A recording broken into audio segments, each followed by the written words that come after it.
జగిత్యాల జిల్లా నుంచి ఇవాళ ప్రధాన వార్తలు ఒకసారి పరిశీలిస్తే ఇటు జగిత్యాల జిల్లా కేంద్రం జగిత్యాల రాయకల్ మండలం నుంచి జగిత్యాల వచ్చేటువంటి రహదారి మొత్తం కూడా బ్రిడ్జ్ నీట మునిగిపోయింది. దీంతో ఒక గర్భవతికి అత్యవసరంగా పురిటి నొప్పులు రావడంతో ఆమె 108ను ఆశ్రయించింది. అయితే ఈ వరద నీటి కారణంగా అక్కడే చిక్కుకుపోయింది 108. దీంతో ఆమెను స్థానిక భూపతిపూర్ చెందినటువంటి ఆ మహిళను రామోజుపేట గ్రామం వద్ద వరద నీరు పోటెత్తడంతో అక్కడ ఉన్నటువంటి స్థానిక గ్రామ యువకులంతా గ్రామస్తులంతా కూడా చొరవ తీసుకొని గర్భవతి పురిటి నొప్పులతో బాధపడుతున్నటువంటి మహిళను అలాగే వారి కుటుంబ సభ్యులను కూడా ఒక జేసీబీ సహాయంతో రోడ్డు దాటించి అంబులెన్స్లో హుటాహుటిన ఆసుపత్రికి పంపించిన ఘటన చోటు చేసుకుంది. దీంతో స్థానికంగా గర్భవతి మహిళను రక్షించడంతో పాటు చాకచక్యంగా వ్యవహరించి సురక్షితంగా పంపించినటువంటి వీరందరినీ కూడా గ్రామస్తులు అభినందించారు. ఎందుకంటే భారీ వర్షం నేపథ్యంలో ఆకస్మికంగా యువత తీసుకున్నటువంటి నిర్ణయం పట్ల స్థానికంగా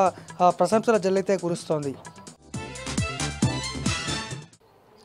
జగిత్యాల జిల్లా వ్యాప్తంగా యూరియా కష్టాలు తప్పట్లేదు. జగిత్యాల నియోజకవర్గంతో పాటు అలాగే ధర్మపురి నియోజకవర్గం, కోరుట్ల నియోజకవర్గంలో కూడా యూరియా కష్టాలు ఇంకా కొనసాగుతూనే ఉన్నాయి. రైతులు ఎక్కడికక్కడ చెప్పులు క్యూలైన్లో పెట్టుకొని ఎదురు చూస్తున్నటువంటి పరిస్థితి. అయితే సరిపడే యూరియా లేక రైతులకు అవసరమైనంత యూరియా రాక నానా ఇబ్బందులు పడుతున్నారు. ఇటు ధర్మపురి కాన్స్టిట్యున్సీ మంత్రి అడ్లూరి లక్ష్మణ్ కుమార్ ఇలాకాలోని జైనా పిఎస్సిఎస్ పరిధిలో ఉదయం నుంచి కూడా యూరియా కోసం ఒక హైడ్రామా కొనసాగింది. అనేక మంది రైతులు కూడా తమకు ఇంకెప్పుడు యూరియా ఇస్తారంటూ ఆందోళన వ్యక్తం చేశారు. ఇటు జగిత్యాల నియోజకవర్గ పరిధిలోని అల్లీపూర్ సొసైటీ వద్ద అయితే ఏకంగా భారీ ఎత్తున చెప్పులతో క్యూలైన్ ఏర్పాటు చేసినటువంటి సిచ్యువేషన్. అయితే ఆ యూరియా కొరత అలాగే రైతులు వచ్చినటువంటి విధానాన్ని చూసిన పిఎస్సిఎస్ సిబ్బంది తాళం వేసుకొని వెళ్ళడము చర్చనీయాంశంగా మారింది. దీంతో రైతుల ఆందోళనతో పోలీసు బందోబస్తు మధ్య కొద్ది మందికి అయితే యూరియా పంపిణీ చేశారు. ఇటు కోరుట్ల పిఎస్సిఎస్ పరిధిలో కూడా ఇదే పరిస్థితి నెలకొంది. యూరియా కోసం అనేక మంది కూడా క్యూలైన్లో వేచి చూసి చివరికి ఒక్కొక్కరికి ఒక్క బస్తా మాత్రం ఇవ్వడంతో